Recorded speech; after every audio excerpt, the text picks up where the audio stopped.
జూబ్లీహిల్స్ ఉప ఎన్నికల్లో విజయం తమ బాధ్యతను మరింత పెంచిందన్నారు ముఖ్యమంత్రి రేవంత్ రెడ్డి. భూకంపానికి ముందొచ్చే ప్రకంపనగా జూబ్లీహిల్స్ ఫలితాలు చూడాలన్నారు. ప్రతిపక్షాలు రాజకీయాలు మాని రాష్ట్ర అభివృద్ధికి కలిసి రావాలన్నారు. బీఆర్ఎస్ నాయకులకు అధికారం పోయిన అహంకారం అసూయ పోలేదన్నారు. పదవులు ఎవరికీ శాశ్వతం కాదన్నారు. ఈ గెలుపు మా బాధ్యతను మరింతగా పెంచింది. 2 సంవత్సరాలు పూర్తి చేసుకుంటున్న సందర్భంలో హైదరాబాద్ నగరంలో సాధారణ ఎన్నికల్లో మాకు పెద్దగా సానుకూలమైన ఫలితాలు లేని సందర్భంలో ఇప్పుడు ప్రజలు అండగా నిలబడి కాంగ్రెస్ పార్టీని ఆశీర్వదించి తెలంగాణ రాష్ట్రాన్ని సంక్షేమంలో అభివృద్ధి కార్యాచరణలో ముందుకు వెళ్ళండి, బాధ్యతతో ఈ కార్యక్రమాలను నిర్వహించండి అని చెప్పి మమ్మల్ని ఆశీర్వదించడం జరిగింది. దీన్ని ప్రజల యొక్క ఆశీర్వాదంగా, దీన్ని ఒక బాధ్యతగా కాంగ్రెస్ పార్టీ నాడు స్వీకరించడం జరిగింది.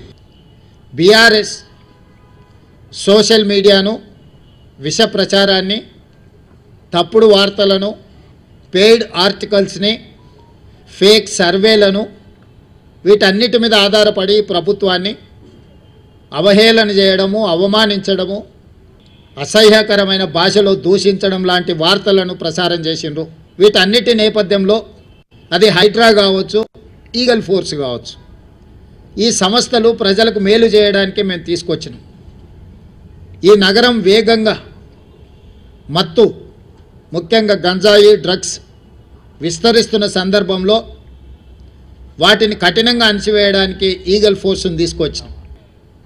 ప్రధాన ప్రతిపక్షము సహకరించకపోను ప్రతి సందర్భంలో అడ్డు తగిలే ప్రయత్నం చేసింది. ప్రతి నిమిషం, ప్రతి క్షణం అడ్డు తగిలి అన్ని రకాలుగా వీటన్నిటిని అడ్డుకునే ప్రయత్నం చేసిండ్రు. ఇది భూకంపం వచ్చే ముందు భూమి కొద్దిగా కదులుతుంది, అంటే అలర్ట్ చేస్తుంది సిస్టమ్ని. ఎప్పుడు కూడా ఒకేసారిగా రెక్టర్ స్కేల్ మీద పెద్ద ఎత్తున భూకంపం రాదు, ముందు మనల్ని అలర్ట్ చేస్తుంది సిస్టమ్. అలర్ట్ చేసినా మనం తేరుకోకపోతే ఆ ప్రకంపనలు భూకంపంగా మారి అందులో కలిసిపోవడమే కాదు, కాలగర్భంలో కలిసిపోతాం.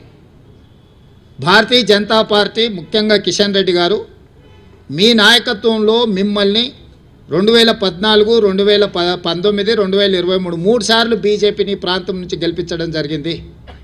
మొన్న జరిగిన మీ పార్లమెంట్ ఎన్నికల్లో మీకు 65,000 ఓట్లు వస్తే ఈనాడు మీరే అభ్యర్థిగా మారి ఎన్నికలు చేస్తే 17,000 ఓట్లు వచ్చి మీ డిపాజిట్ పోయింది. ఇది భూకంపం ముందు జరిగిన చిన్న ప్రకంపన మాత్రమే భారతీయ జనతా పార్టీకి. ఈ ఇండికేషన్ కిషన్ రెడ్డి గారు అర్థం చేసుకుంటే భవిష్యత్తులో వారి యొక్క రాజకీయ పరిస్థితి కాస్తైనా మెరుగ్గా ఉంటుంది. శాసనసభ్యులు హరీష్ అండ్ కేటీఆర్కు ఒక సూచన చేయదలుచుకున్నా. హరీష్ రావు గారు, మీ అసూయను కొంచెం తగ్గించుకోండి. కేటీఆర్, నీ అహంకారాన్ని కొద్దిగా తగ్గించుకో.